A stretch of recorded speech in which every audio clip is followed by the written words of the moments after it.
Has Minecraft ruined the video game film adaptation type genre, or have the creators of the film become absolute geniuses and know exactly who their target audience is? Let's get into it.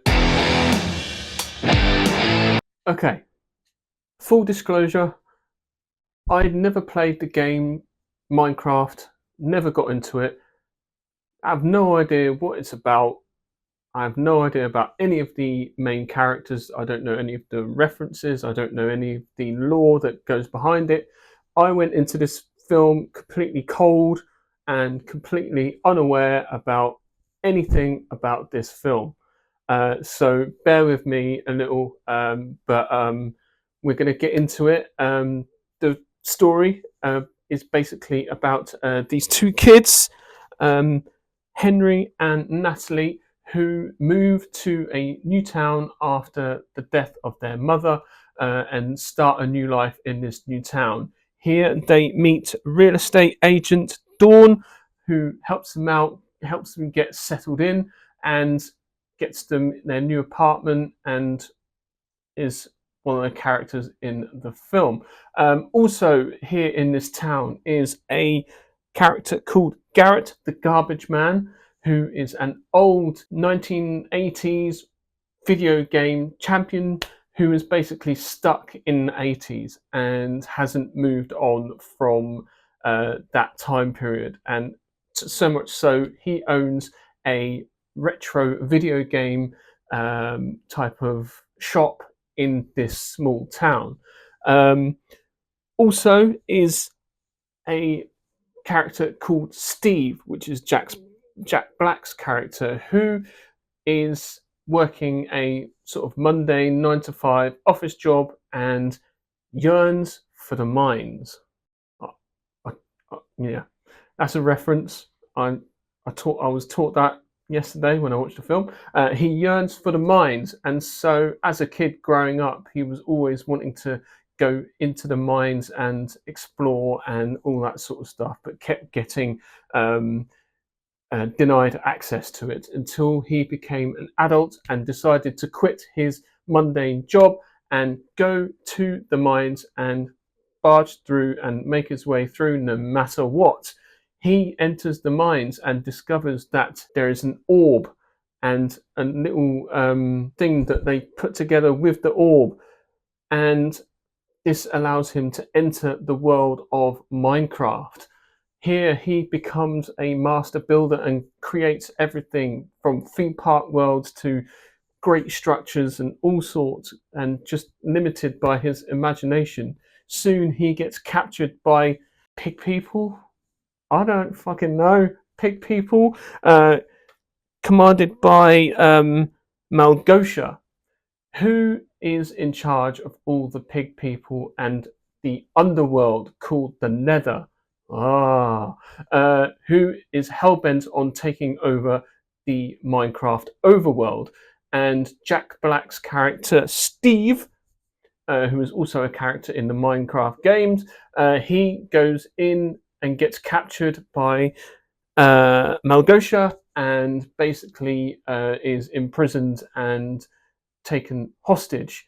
Now, in this new town that Henry and Natalie have moved into, they sort of come together. Henry goes to Garrett's shop, his retro gaming store, and that's how those two meet. And after a incident at the local school on day one, Henry gets suspended, and Natalie is called in to pick him up as guardian, and so they get together, and she finds Henry in Garrett's shop, and together they discover the orb in Garrett's shop because Jack Black sent his trusty dog Wolf Dennis, who has taken the orb to the real world on Earth and basically hides it in Steve's room on Earth, and then somehow Garrett gets possession of this orb. And to try and find out what this whole orb is about. It comes with a note saying, "Please don't go to the mines. Do not take this back." Blah blah blah. And so, them being misfits and outcasts, they all decided, you know what, let's go to the mines and ignore everything it says. So they go to the mines, and then chaos ensues. That's kind of basic premise. I probably butchered it a little bit, really. But yeah, like I said, it stars Jack Black. He plays the main character, the main master builder, Steve. And then Jason Momoa plays Garrett, the garbage man, the 80s video game championship dude. And yeah, they go off on these adventures in the Minecraft world. What I would say about this film, my personal thoughts going into it, there were a few things with the story that I felt made no sense whatsoever.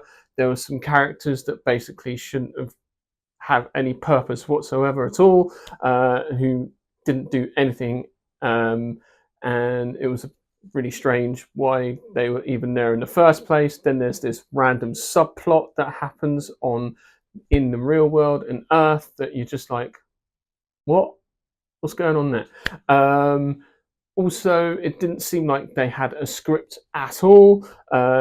Literally, they were just like making it up on off the top of their head and just literally riffing off each other, which did make for a few comedic moments, which did make me chuckle on a few occasions. And there are a few scenes that I was like, oh, that's actually quite cool. But yeah, like I said, I went into this completely cold, having no idea what was going on. And you know, I went to a 9 p.m. screening yesterday, thinking, oh, there'll only be a couple of people, there won't be anybody in. Completely wrong. They came out in droves. There were armies of people coming into the theatre, basically college kids that came in, from what I understand. It all seemed like they all knew each other. They were all like lapping it up. They were loving it.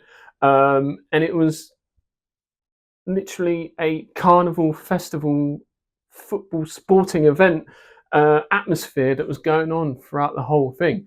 I knew none of the references. I must admit, I haven't a clue what was going on. And whenever one did come up, as soon as Jack Black said, "My name is Steve," the place erupted. Clapping, cheering, fist pumping, all sorts, you name it. It was you know, it was literally a sporting event. It was wild. At the end, there was a standing ovation, for goodness sake. It was ridiculous. So a lot of the things that I actually liked about the film had nothing to do with the film. It was more of like the atmosphere around the cinema screen, the screening room. It was packed. It was filled to the brim, and you know, it was a great atmosphere. And that's what you want when you go to the films, go to the movies. Yeah, there were a few things, like I said, about the story that made no sense and that they glossed over very quickly. And you know, you just think, but what? Okay. You know, I actually thought the animals were like hilarious, like a couple of sheeps and llamas that were just wandering around just off the camera doing stupid shit, and you just, you know, that just sort of cracks me up. But overall, it was generally like a good time. It was fun, and you know, it was all just literally fan service across the board. If you were a fan of the games, like, you would absolutely love this film. And you would just literally know everything about it, like even down to like there's this chicken song that they sing in the film, which is probably one of the reasons why they wanted Jack Black for this role, is not only for his acting ability but also his singing as well. There are a couple of numbers in here where he hits some pretty high notes and sings the songs very, very well. So they were extremely catchy, and I found myself sort of tapping and clapping along, even though I had no idea what the song was about or in reference to. But yeah, it was an interesting experience going into a film knowing nothing about it at all.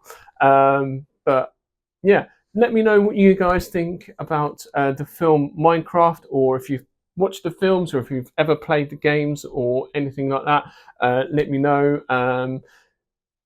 I probably should have played the games before I saw it, but yeah, it's not really my cup of tea. But it was certainly packed. There were loads of people. It seems like cinema is still very much alive and well in this young demographic, which is really, really great. Great to see. And so, yeah, let me know what you think about the film Minecraft in comments and in chat. I did enjoy it, I must admit, but a few little things here and there that I felt were a little bit off, and they could have just tweaked it a little bit better to appeal to a older audience, I guess. But that's just me. As ever, thank you very much for watching this video, and I shall see you in the next review. Peace.